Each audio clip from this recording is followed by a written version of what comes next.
जय श्री कृष्ण। श्रीमद् भगवद गीता अध्याय 4 श्लोक 12। कांक्षन्तः कर्मणाम सिद्धिं यजन्त इह देवता क्षिप्रम ही मानुषे लोके सिद्धि भवति कर्मजा। अर्थ है, इस मनुष्य लोक में कर्मों के फल को चाहने वाले लोग देवताओं की पूजा करते हैं, क्योंकि कर्मों से उत्पन्न होने वाली सिद्धि शीघ्र ही मिल जाती है। भगवान इस श्लोक में बताते हैं कि मनुष्य अपनी मनोवृत्ति के कारण सांसारिक सफलता के पीछे भागता रहता है।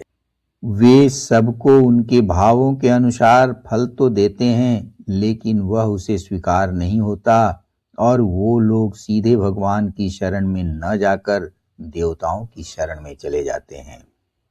इस मनुष्य लोक में कर्मों के फल अर्थात सफलता की इच्छा रखने वाले लोग देवताओं का पूजन करते हैं, क्योंकि इस मनुष्य लोक में कर्मों से उत्पन्न होने वाली सिद्धि बहुत शीघ्र मिल जाती है।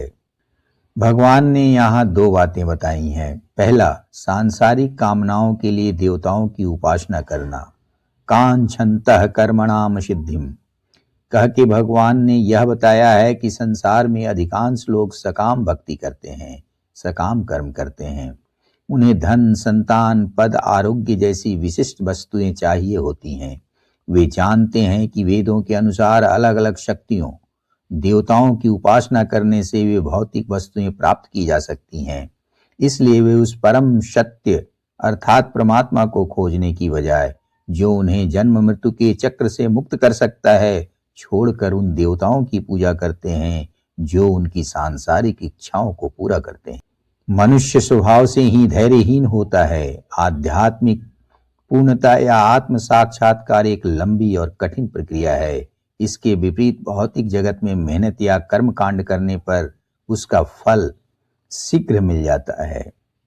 उदाहरण के लिए, व्यापार में मेहनत करने पर पैसा बहुत जल्दी मिल सकता है, लेकिन मन की शांति और मुक्ति के लिए लंबे अभ्यास की आवश्यकता होती है। पृथ्वी को कर्म भूमि कहा गया है। यहाँ किए गए कर्मों का फल तुरंत या इसी जीवन में दिखाई देता है। अन्य लोकों में केवल भोग होता है, लेकिन कर्म और उसका निर्माण इसी लोक में संभव है। भगवान यहाँ किसी की आलोचना नहीं कर रहे हैं, बल्कि एक सच्चाई बता रहे हैं। वे समझा रहे हैं कि लोग अल्पकालिक लाभ के पीछे भागते रहते हैं। देवता वे ईश्वर की ही विभूतियां हैं जो प्रकृति के नियमों का संचालन करते हैं। उनसे मांगना गलत नहीं है, लेकिन उनसे प्राप्त जो भी चीज मिलती है वह सीमित है। वह मनुष्य का आत्म कल्याण करने में समर्थ नहीं है। भगवान कृष्ण वे अनंत हैं। उनकी भक्ति से जो कुछ भी मिलता है वह अस्थायी होता है, लेकिन उसमें अहंकार का त्याग करना पड़ता है, जो आम इंसान के लिए कठिन है। निष्कर्ष रूप में यह श्लोक हमें आत्म मंथन की प्रेरणा देता है। क्या हम केवल शीघ्र सफलता के पीछे भाग रहे हैं, या हम उस अस्थायी आनंद और सत्य की तलाश कर रहे हैं जो कर्मों के फलों से ऊपर है। भगवान संकेत दे रहे हैं कि तात्कालिक सफलता, कर्मजा सिद्धि तो मिल जाएगी, लेकिन वह आपको इस संसार के चक्र से मुक्त नहीं कर पाएगी। यदि इस संसार में मनुष्य को अपना कल्याण करना है, तो उसे भगवान की ही शरण में जाना चाहिए। देवताओं के द्वारा जो सिद्धियां प्राप्त होती हैं, जो धन प्राप्त होता है, जो यश प्राप्त होता है, जो कुछ भी इस संसार में प्राप्त होता है, वह क्षणिक है, वह नष्ट हो सकता है। इसलिए जो भी मनुष्य अपना आत्म कल्याण चाहता है, वह इन देवताओं की पूजा न करके भगवान की ही पूजा करे। लेकिन भगवान ने यहाँ कहा है, मैं इसका विरोध नहीं करता। क्यों?